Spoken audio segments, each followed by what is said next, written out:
नमस्ते मित्रों, माताएं, बहनों और प्यारे बच्चों। शमन योग हिंदी में आप सभी का स्वागत है। शमन योग हिंदी शमन शब्द से बना है और हमने ये नाम इसलिए रखा क्योंकि श्रमण एक बहुत ही सार्थक शब्द है। भारत श्रमणों का देश रहा है।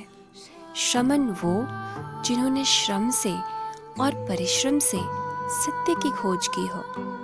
जी हाँ, हमारा आध्यात्मिक चरित्र ही हमारी अंतस की शक्ति है। इसी कारणवश भारत को सारे विश्व में एक अलग ही नाम से जाना जाता है। चाहे हड़प्पा का इतिहास हो, अशोक का इतिहास हो, बुद्धों की बात हो या फिर हमारे यहाँ का मनोविज्ञान, योग, आयुर्वेद या फिर फिलॉसफी, हम हर चीज में हमेशा अग्रणी रहे। किंतु ग्लोबलाइजेशन के इस दौर में हमने उन सभी विज्ञान का, उन सभी टेक्नोलॉजीज का ज्ञान खत्म हो गया। यानी हमारे स्कूल में, कॉलेज में, हमारे घरों में वो जो जीवन था, जो सोच थी, वो कहीं न कहीं प्रभावित हुई। हमारा जीवन जो धर्म, अर्थ, काम और मोक्ष की तरफ अग्रसर हुआ करता था, केवल मटेरियलिस्टिक गेन, केवल एक रैट रेस, केवल चीज़ों को पोसेस करना और उससे अपनी पहचान बनाना, यहीं तक सीमित रह गया। ये कल्चर पश्चिम से ज़रूर आया, लेकिन हमने देखा कि पश्चिम में क्या हुआ।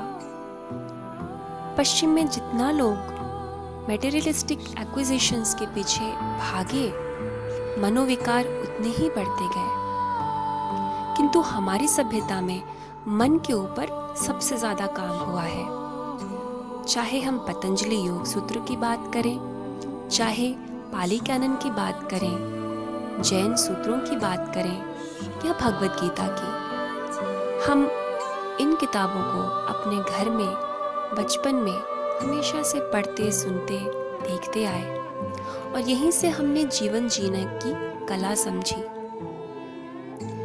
किंतु किसी कारणवश हमारा इनसे एक कनेक्शन टूट गया और इसीलिए हमने सब कुछ तो सीखा हमारी किताबों में, लेकिन खुद का ध्यान कैसे रखें, खुद को कैसे समझें, इस बात की कमी रह गई।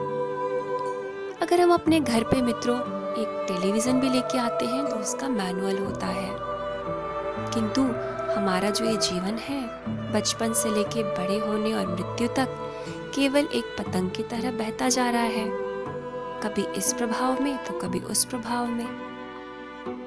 लेकिन भारत की संस्कृति में एक अमूल्य ज्ञान छुपा है, जिसमें ऋषियों ने, ज्ञानियों ने, योगियों ने, ध्यानियों ने और बुद्धों ने हमको जीना सिखाया, जीवन जीने की कला बताई।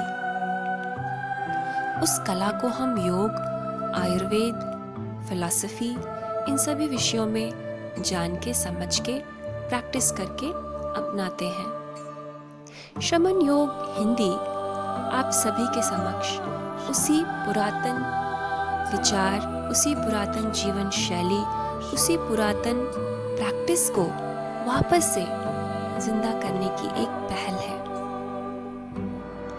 तो शमन योग हिंदी में हम आपको उन गहरे विषयों पर चर्चा भी करके बताएंगे। उन विषयों पे हम प्रैक्टिसेस भी आपसे शेयर करेंगे, जिससे आप अपने शरीर का, मन का, अपनी ऊर्जा का ध्यान रख पाए। नए नए विषयों के बारे में भी आपको बताया जाएगा, जो कि आप अपने टेक्स्ट बुक में, अपने टीचर्स, टेलीविज़न या व्हाट्सएप और फेसबुक पे नहीं देख पाते, ना सुन पाते हैं। ये सभी एक साइंटिफिक टेम्पर, साइंटिफिक इन्वेस्टिगेशन और एविडेंस के बेस पर आपके सामने रखा जाएगा। कुछ प्रैक्टिसेस भी हम आपसे शेयर करेंगे ताकि आप सेल्फ एम्पावर्ड हो सके। हर छोटी बड़ी चीज़ के लिए डॉक्टर के पास जाने का मौका ही ना आए। अभी देखिए, कोरोना की वजह से सभी भयाक्रांत हैं और यहाँ सभी डॉक्टर्स इम्यूनिटी की बात कर रहे हैं। हमारे आयुर्वेद और योग में इस बात का जिक्र हमेशा से किया गया है कि हम अगर स्वयं अपने निहित स्वस्थ हैं तो बाहर के प्रकृति के चेंजेस हम पर प्रभाव नहीं डाल सकते। और स्वास्थ्य का क्या प्यारा उदाहरण भी दिया गया। स्वास्थ्य यानी स्व में स्थित रहना। तो जो व्यक्ति स्व में स्थित रहता है वो स्वास्थ्य है। और सुश्रुत संहिता में एक बहुत ही प्यारा वर्णन है स्वास्थ्य के बारे में, जो ये कहता है, समदोष सम अग्नि सम धातु मलः क्रिया प्रसन्न आत्मेन्द्रिय मनः स्वास्थ्य इत्याभिधीयते। स्वास्थ्य केवल किसी बीमारी का ना होना नहीं है, बल्कि स्वास्थ्य अच्छा शरीर, अच्छा मन, इंद्रियों का प्रसन्न होना, मन का प्रसन्न होना और अब स्वयं का स्वयं में स्थित होने की एक अनुभूति है। तो इन सभी गहरे विषयों पर और काफ़ी सरल प्रैक्टिसेस को हम आपसे शेयर करेंगे शमन योग हिंदी में। तो दोस्तों, मित्रों, प्यारे बच्चों, भाइयों और बहनों, हमारे शमन योग हिंदी को सब्सक्राइब कीजिए और हमसे जुड़े रहिए। हमें अपने फीडबैक्स भी देते रहिए ताकि हम वक्त वक्त पर अपने प्रोग्राम्स को आपके अनुकूल बनाते रहें। तो आप सभी का स्वागत है हार्दिक रूप से शमन योग हिंदी में।